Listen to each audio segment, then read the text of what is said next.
चलिए फ्रेंड्स, शुरू करते हैं हम लोग अगला टॉपिक इंडियन ज्योग्राफी में। ये एनसीईआरटी बेस्ड क्लास होगा आपका। इससे पहले मैंने आपको एक चैप्टर कंप्लीट करवा दिया है, आप लोग नहीं देखे हैं तो चैनल पर प्लेलिस्ट बना हुआ है। आज का जो क्लास है चैप्टर 2 है, ठीक है। इंडियन ज्योग्राफी हम लोग पढ़ रहे थे, आज हम लोग दूसरा चैप्टर में पढ़ेंगे भौतिक विभाजन। आप लोग बीपीएससी टीआरई 4 के लिए तैयारी कर रहे हैं तो ये क्लास आपके लिए इंपॉर्टेंट है, या फिर आप रेलवे का एग्ज़ाम के लिए भी तैयारी कर रहे हैं तो यहाँ से भी आपका प्रश्न 100% आएगा।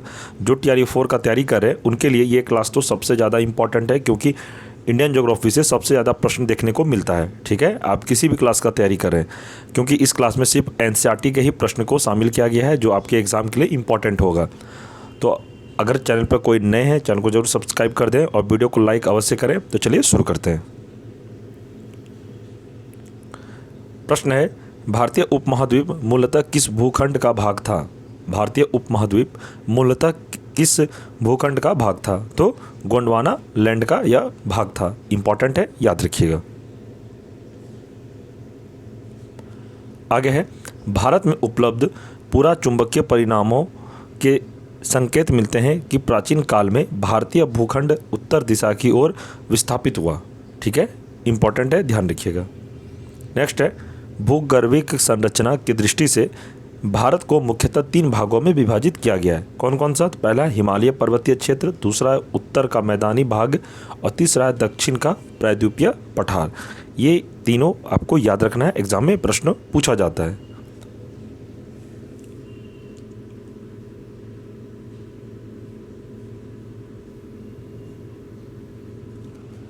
आगे प्रश्न है, हिमालय का निर्माण समानांतर वलय श्रेणियों से हुआ है, इनमें प्राचीनतम श्रेणी कौन सी है? तो इनमें प्राचीनतम श्रेणी कौन सी है? तो वृहत हिमालय है। इंपॉर्टेंट है, याद रखिएगा।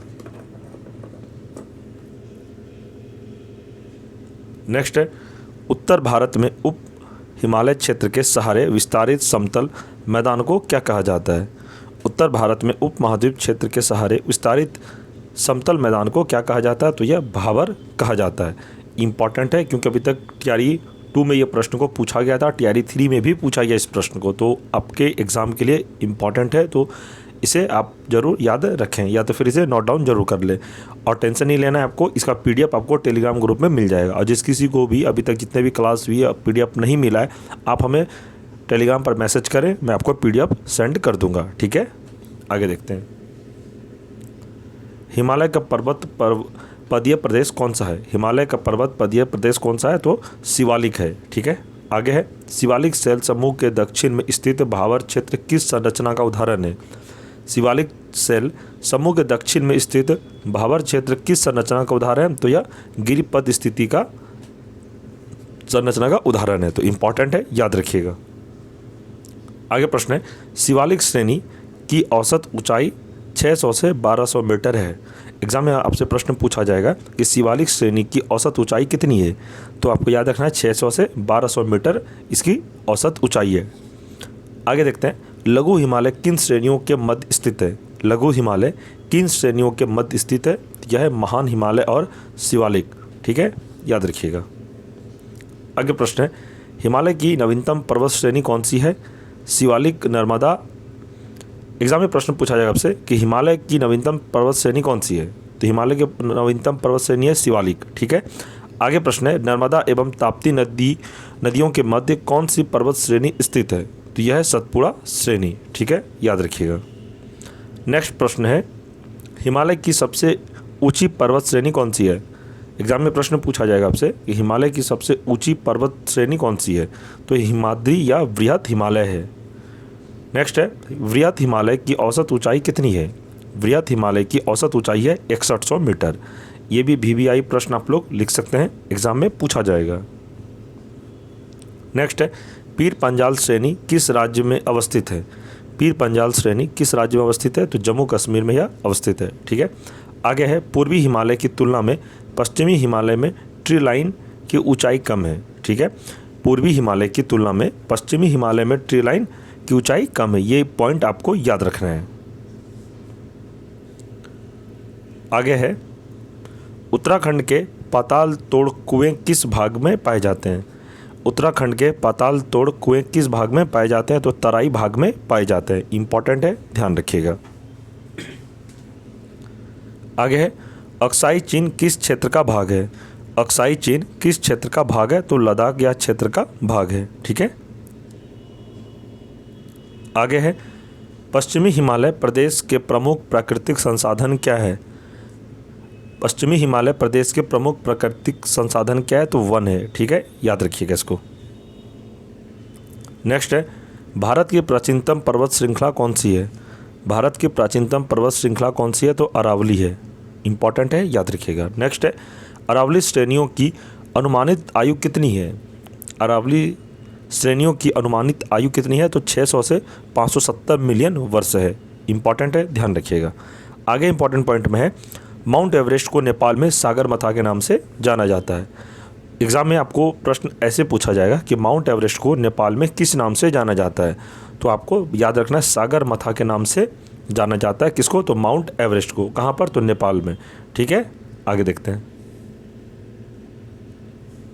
अरावली किस प्रकार की पर्वत श्रेणी है। अरावली किस प्रकार की पर्वत श्रेणी है, तो अवशिष्ट पर्वत प्रकार की श्रेणी है। इंपॉर्टेंट है, ध्यान रखिएगा। आगे प्रश्न है दक्षिण भारत की सबसे ऊंची चोटी कौन सी है। दक्षिण भारत की सबसे ऊंची चोटी कौन सी है, तो अन्नाईमुड़ी जो कि 2695 मीटर है, ये केरल में स्थित है। ठीक है, याद रखिएगा इसको। आगे है नीलगिरी पर्वतमाला का विस्तार किन राज्यों में है।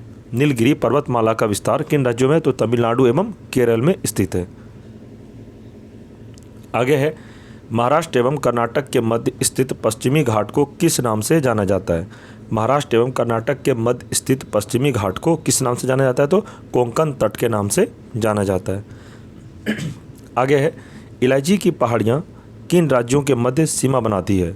इलायची की पहाड़ियाँ किन राज्यों के मध्य सीमा बनाती है, तो ये केरल एवं तमिलनाडु के मध्य सीमा बनाती है। इंपॉर्टेंट प्रश्न है, याद रखिएगा। आगे प्रश्न है सेवराय पहाड़ियाँ किस राज्य में स्थित है। सेवराय पहाड़ियाँ किस राज्य में स्थित है, तो तमिलनाडु में यह स्थित है। ठीक है, आगे है पूर्वी घाट और पश्चिमी घाट परस्पर नीलगिरी पहाड़ियों पर मिलते हैं। एग्जाम में प्रश्न पूछा जाएगा कि पूर्वी घाट और पश्चिमी घाट कहाँ पर मिलती है, तो आपको याद रखना तो परस्पर नीलगिरी पहाड़ियों पर मिलते हैं। ठीक है, याद रखिएगा इसको। आगे है भारत की सर्वोच्च पर्वत चोटी कौन सी है। भारत की सर्वोच्च पर्वत चोटी कौन सी है, तो K2 गॉडविन ऑस्टिन है जो कि 8611 मीटर है। ठीक है, ये भी VVI प्रश्न आप लोग इसे लिख सकते हैं, काफ़ी बार एग्जाम में पूछा गया है।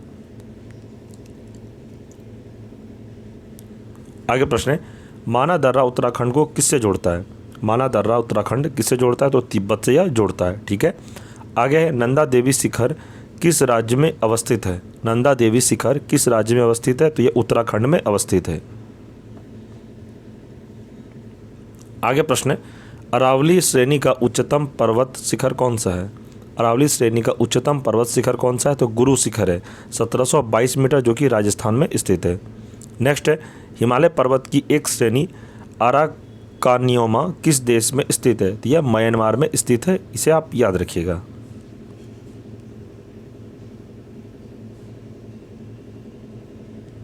आगे प्रश्न है कुल्लू घाटी किन पर्वत श्रेणियों के मध्य स्थित है। कुल्लू घाटी किन पर्वत श्रेणियों के मध्य स्थित है, तो यह है धौलाधार तथा पीर पंजाल। ठीक है, एग्जाम में प्रश्न पूछा जाएगा कि कुल्लू घाटी किन पर्वत श्रेणियों के मध्य स्थित है, तो धौलाधार तथा पीर पंजाल के मध्य स्थित है। ठीक है फ्रेंड्स, याद रखिएगा इसको। आगे है पालघाट दर्रा किन पहाड़ियों के मध्य स्थित है। पालघाट दर्रा किन पहाड़ियों के मध्य स्थित है, तो नीलगिरी और अन्नाईमुड़ी पहाड़ियों के मध्य स्थित है। इंपॉर्टेंट प्रश्न है, याद रखिएगा। नेक्स्ट है नाथुला दर्रा किस राज्य में स्थित है। नाथुला दर्रा किस राज्य में स्थित है, तो ये सिक्किम में स्थित है।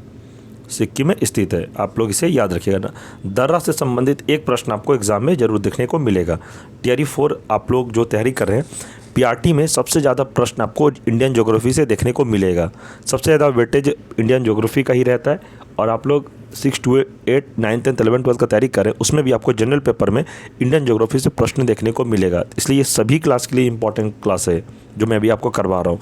और इसमें सिर्फ एनसीईआरटी को ही शामिल किया गया है ताकि एग्जाम में डायरेक्ट प्रश्न आपको देखने को मिले। ठीक है, आगे देखते हैं। पूर्वी हिमालय में औसत हिम रेखा 3500 मीटर तथा पश्चिमी हिमालय में 2500 मीटर ऊंचाई पर पाई जाती है। ठीक है, याद रखिएगा। आगे है भारत का सबसे बड़ा हिमनद कौन सा है। भारत का सबसे बड़ा हिमनद कौन सा है? तो सियाचिन लद्दाख है, ठीक है, याद रखिएगा। नेक्स्ट है चौराबाड़ी ग्लेशियर कहाँ स्थित है? चौराबाड़ी ग्लेशियर कहाँ स्थित है? तो ये केदारनाथ मंदिर के उत्तर में उत्तराखंड में स्थित है, ठीक है। आगे मेघालय का पठार किसका भाग है? मेघालय का पठार किसका भाग है? तो यह प्रायद्वीपीय भारत का भाग है।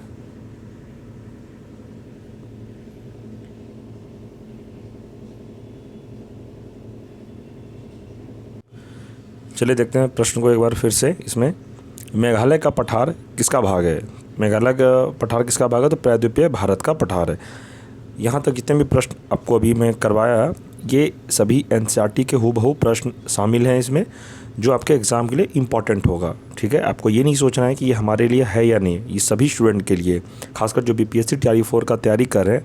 बहुत जल्द आपका वैकेंसी आने वाली है, तो आप लोग अभी से तैयारी में लगिए ताकि एग्ज़ाम में आपको किसी भी तरह का कोई दिक्कत ना हो, ठीक है। आगे प्रश्न है, भारत के प्रायद्वीपीय पर्वत किस काल में निर्मित हुए हैं? भारत के प्रायद्वीपीय पर्वत किस काल में निर्मित हुए हैं? तो ये निर्मित हुए हैं पैलियोजोइक महाकल्प में, ठीक है, तो याद रखिएगा इसके। आगे है अरावली एवं विंध्य श्रृंखलाओं के मध्य कौन सा पठार स्थित है?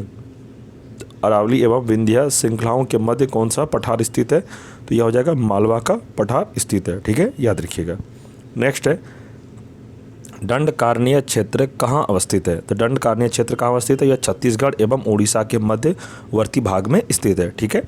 इंपॉर्टेंट पॉइंट में देखते हैं कि लघु हिमालय एवं शिवालिक श्रेणी के मध्य में विस्तृत समतल संरचनात्मक स्थल को पूर्व में द्वार तथा पश्चिम में दून के नाम से जाना जाता है। इसे आप याद रखिएगा।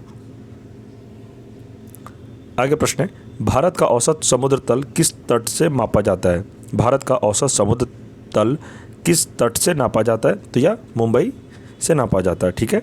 आगे भारत की समुद्र तट रेखा की कुल लंबाई कितनी है? भारत की समुद्र तट रेखा की कुल लंबाई कितनी है? तो 7516.6 किलोमीटर है, ठीक है। आगे है किस राज्य की तटीय सीमा सबसे लंबी है? किस राज्य की तटीय सीमा सबसे लंबी है? तो गुजरात की सबसे लंबी है। कितना है? तो 1214.7 किलोमीटर, ठीक है, तो याद रखिएगा इसको। आगे प्रश्न है, भारत के कितने राज्य समुद्री तट रेखा से संलग्न है? भारत के कितने राज्य समुद्री तट रेखा से संलग्न है? तो 9 राज्य तथा 4 केंद्र शासित प्रदेश से संलग्न है, ठीक है, ध्यान रखिएगा इसको।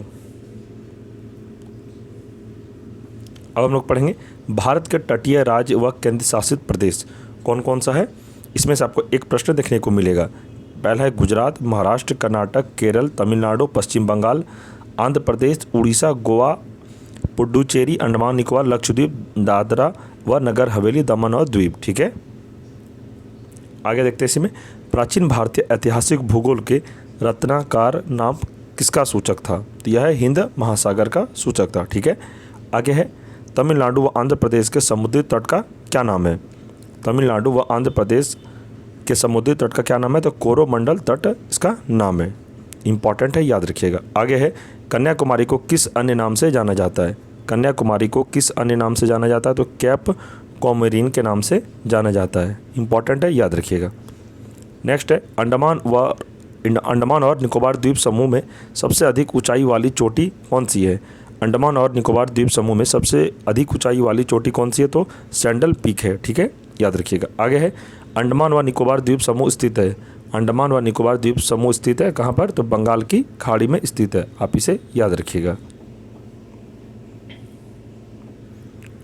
और फ्रेंड्स एक बात आपको बता देता हूँ, मैं आपको उतना ही पढ़ाता हूँ जो आपके लिए एग्ज़ाम के लिए इनफ होता है। फालतू कंटेंट इस क्लास में आपको मेरे चैनल पे कहीं नहीं मिलेगा। जो इम्पॉर्टेंट है एग्ज़ाम के दृष्टिकोण से बस मैं वही पढ़ाता हूँ, ताकि जो मैं पढ़ाऊँ उसी तरह का आपको प्रश्न एग्ज़ाम में देखने को मिले। फालतू का पढ़ने के लिए बहुत टाइम है, बट एग्ज़ाम के लिए जो इम्पॉर्टेंट है, मैं पढ़ाने से पहले, क्वेश्चन बनाने से पहले, कलेक्ट करने से पहले पूरा एनालिसिस करता हूँ। आपको पढ़ाने से पहले मैं खुद पहले मेहनत करता हूँ कि आप लोगों के लिए क्या इंपॉर्टेंट है, कि एग्ज़ाम में किस टाइप का प्रश्न आता है, तो उसके बाद ही क्लास करवाता हूँ। इसलिए मैं कहता हूँ कि जो मैं पढ़ा रहा हूँ उसको अच्छे से पढ़िए। टीआरई 4 आपका 100% निकल जाएगा। बीपीएससी तैयारी 4 के लिए ये क्लास आपके लिए बहुत ही महत्वपूर्ण है। इससे पहले मैंने एक चैप्टर आपको कंप्लीट करवा दिया, ये दूसरा चैप्टर है। तो प्लेलिस्ट बना हुआ है चैनल पर, और भी क्लासेस तैयारी 4 से संबंधित हुई है। आप लोग नहीं देखें तो चैनल पर प्लेलिस्ट बना हुआ है, आप लोग यूट्यूब चैनल पर विजिट करें, आपको सारा क्लासेस प्लेलिस्ट में देखने को मिल जाएगा। ठीक है, चलिए आगे देखते हैं। अंडमान निकोबार द्वीप समूह में द्वीपों की संख्या कितनी है? अंडमान निकोबार द्वीप समूह में द्वीपों की संख्या कितनी है? तो 572 है। आगे 10 डिग्री चैनल किन 2 द्वीपों को पृथक करता है? 10 डिग्री चैनल किन 2 द्वीपों को पृथक करता है? तो अंडमान को निकोबार द्वीप से। ठीक है, आगे बैरन द्वीप अवस्थित है। बैरन द्वीप अवस्थित है कहाँ? तो बंगाल की खाड़ी में। ठीक है, तो याद रखिएगा। आगे श्रीहरिकोटा द्वीप कहाँ अवस्थित है? श्रीहरिकोटा द्वीप कहाँ अवस्थित है? तो पुलकित झील के समीप स्थित है। ठीक है, याद रखिएगा। आगे प्रश्न है, राम सेतु कहाँ से प्रारंभ होता है? राम सेतु कहाँ से प्रारंभ होता है? तो धनुषकोडी से प्रारंभ होता है। ठीक है, याद रखिएगा। आगे है, लक्षद्वीप कहाँ अवस्थित है? तो लक्षद्वीप अरब सागर में अवस्थित है। इंपॉर्टेंट है, याद रखिएगा। आगे प्रश्न है, भारत का कौन सा द्वीप समूह प्रवाल निर्मित है? तो लक्षद्वीप है प्रवाल निर्मित। ठीक है, तो याद रखिएगा।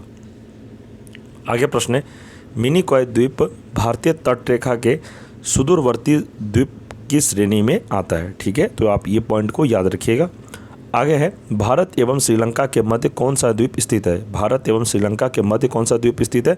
तो पंबन द्वीप स्थित है, जो कि रामेश्वरम में है। ठीक है, नेक्स्ट है, द्वीपों पर बसा हुआ भारत का सबसे बड़ा नगर कौन सा है? द्वीपों पर बसा हुआ भारत का सबसे बड़ा नगर है मुंबई। ठीक है, नेक्स्ट है, कोरी क्रीक कहाँ स्थित है? कोरी क्रीक स्थित है कच्छ के रन में। नेक्स्ट है, सर क्रीक विवाद किन 2 देशों के मध्य है? सर क्रीक विवाद किन 2 देशों के मध्य है? तो यह भारत एवं पाकिस्तान के मध्य स्थित है। नेक्स्ट है, बुर्जिल व बनिहाल दर्रे किस पर्वत श्रेणी में स्थित है? बुर्जिल व बनिहाल दर्रे किस पर्वत श्रेणी में स्थित है? तो पीर पंजाल श्रेणी में स्थित है। याद रखिएगा, इंपॉर्टेंट प्रश्न है। नेक्स्ट है, मिजोरम को अन्य किस भौतिक नाम से भी जाना जाता है? मिजोरम को अन्य किस भौतिक नाम से भी जाना जाता है? तो मालेसिस बेसिन के नाम से जाना जाता है। तो फ्रेंड्स, ये क्लास आपका कंप्लीट हो गया। हम लोग पहला चैप्टर से ही मैं आपको बताया था कि हम लोग डेली एक चैप्टर को कंप्लीट करेंगे इंडियन ज्योग्राफी का। इससे पहले एक चैप्टर आपका कंप्लीट हो गया है, आप लोग नहीं देखे हैं तो मैं लिंक इस वीडियो के डिस्क्रिप्शन में प्रोवाइड करवा दूंगा, आप लोग देख लीजिएगा। ठीक है, वो इंडियन ज्योग्राफी का पहला चैप्टर है, ये दूसरा चैप्टर है, ये दूसरा चैप्टर, आप इसे ध्यान रखिएगा। ठीक है, और ये क्लास आपको पसंद आया तो वीडियो को आप लोग अवश्य लाइक करें और ज़्यादा से ज़्यादा आप लोग कमेंट करें। ठीक है, और इस वीडियो को अपने दोस्तों में ज़रूर शेयर करें जो बीपीएससी तैयारी 4 का प्रिपरेशन कर रहे हैं या फिर किसी और कॉम्पिटिटिव एग्जाम का तैयारी कर रहे हैं। ठीक है, मैं चैप्टर वाइज इसलिए पढ़ा रहा हूँ ताकि आप कोई भी एग्जाम का तैयारी करते रहें तो आपके सभी एग्जाम के लिए ये क्लास इंपॉर्टेंट हो जाएगा। ठीक है, चैप्टर वाइज पढ़ने से ही होता है कि आपको अच्छे से डिटेल में समझ में आता है, एकदम सीरीज वाइज। इससे पहले एक चैप्टर कंप्लीट हुआ, आज दूसरा चैप्टर है, आगे भी हम लोग अगला चैप्टर करेंगे। ठीक है, तो आप लोग ध्यान से पढ़िए और तैयारी 4 आपका बहुत जल्द आने वाला है, तो आप लोग तैयारी अभी से करिएगा तो आपको बाद में दिक्कत नहीं होगा। ठीक है फ्रेंड्स, और इस क्लास का PDF नोट्स आपको चाहिए तो टेलीग्राम ग्रुप को जरूर ज्वाइन करें। टेलीग्राम का लिंक इस वीडियो के डिस्क्रिप्शन में दे दिया गया, आप लोग लिंक जरूर क्लिक करके ग्रुप को ज्वाइन करें ताकि बीपीएससी तैयारी 4 से संबंधित जितने भी अपडेट होंगे, क्लास से संबंधित PDF नोट्स, स्टडी मटेरियल, सब कुछ आपको टेलीग्राम ग्रुप में ही दिया जाएगा। ठीक है, तो सभी कोई टेलीग्राम ग्रुप को जरूर ज्वाइन कर लें ताकि आपके हर कुछ टेलीग्राम ग्रुप में ही मिलेगा। ठीक है, तो ठीक है फ्रेंड्स, आप लोग इसी तरह क्लास करते रहिए। मैं आगे आपका और भी क्लासेस तैयारी 4 संबंध बहुत जल्द और भी सब्जेक्ट का स्टार्ट करूँगा। आप लोग चैनल से पर जुड़े रहें और अगर चैनल पर कोई नए चैनल को जरूर सब्सक्राइब कर दें। ठीक है, चलते मिलते हैं हम लोग अगले क्लास में। तब तक के लिए जय हिंद, जय भारत।